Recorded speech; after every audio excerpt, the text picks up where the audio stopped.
untuk pembahasan hari ini adalah peta dan komponen-komponen pada peta. Sebelumnya, hello! Welcome back dengan aku, Rini Hidayani dari Program Studi Pendidikan Pancasila dan Kewarganegaraan.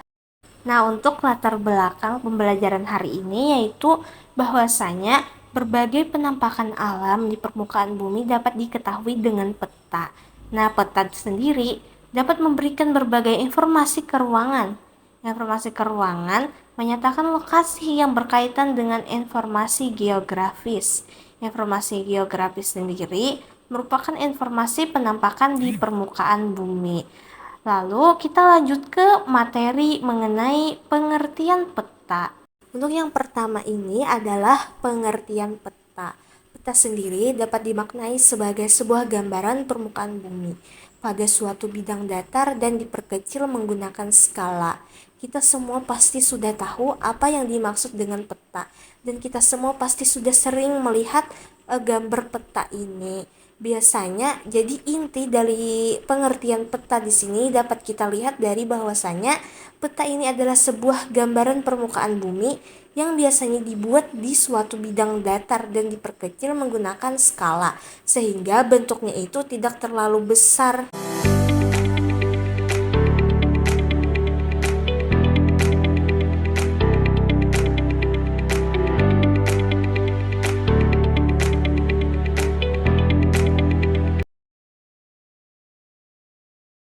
Lalu yang kedua ada fungsi peta. Fungsi peta secara umum adalah sebagai sumber informasi ke ruangan. Nah, agar dapat memenuhi fungsi tersebut, sebuah peta itu harus memenuhi persyaratan tertentu. Persyaratan tertentu tersebut yaitu yang pertama adalah ia dapat menggambarkan objek sebangun dengan bentuk aslinya. Yang kedua adalah menggambarkan luas objek sesuai dengan luas sesungguhnya. Dan yang ketiga adalah menggambarkan jarak objek sesuai jarak aslinya. Jadi itulah fungsi dari peta ini sendiri. Lalu yang ketiga ada komponen-komponen peta. Untuk komponen-komponen peta ini terdiri dari yang pertama adalah judul peta.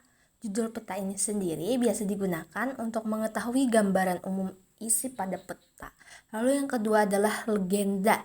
Legenda ini menunjukkan keterangan simbol yang digunakan dalam sebuah peta. Lalu yang ketiga ada tanda orientasi yang berfungsi untuk menunjukkan arah mata angin pada peta, yang biasanya dengan simbol huruf U. Lalu yang keempat ada sumber pada peta. Sumber peta ini memberikan kepastian tentang data yang digunakan dalam pemetaan, sehingga informasi yang ada di dalam peta disajikan secara akurat. Lalu untuk komponen peta berikutnya adalah garis tepi. Garis tepi sendiri berfungsi untuk menuliskan angka-angka astronomis baik itu lintang maupun bujur. Lalu ada lettering. Lettering ini adalah sebuah tulisan nama objek keterangan, termasuk angka pada peta. Lalu ada garis koordinat. Garis koordinat ini merupakan sebuah garis khayal pada peta, berupa koordinat peta dalam bentuk garis lintang dan juga garis bujur. Lalu untuk komponen yang selanjutnya adalah simbol. Simbol ini sendiri merupakan tanda pada peta untuk mewakili kenampakan objek sebenarnya. Simbol ini terbagi menjadi 4. Yang pertama simbol titik. Simbol titik ini digunakan untuk menyatakan posisi atau lokasi sebuah tempat.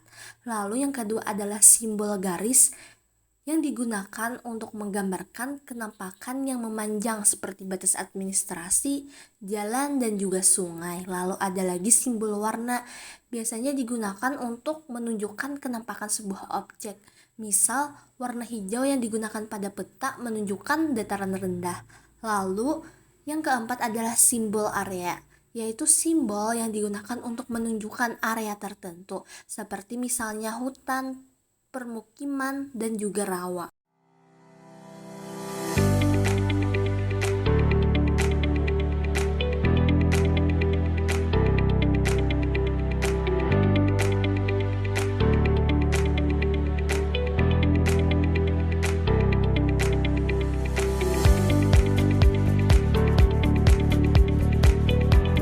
Lalu Untuk komponen peta yang berikutnya adalah skala. Skala ini menunjukkan perbandingan ukuran objek sesungguhnya dengan ukuran objek di peta.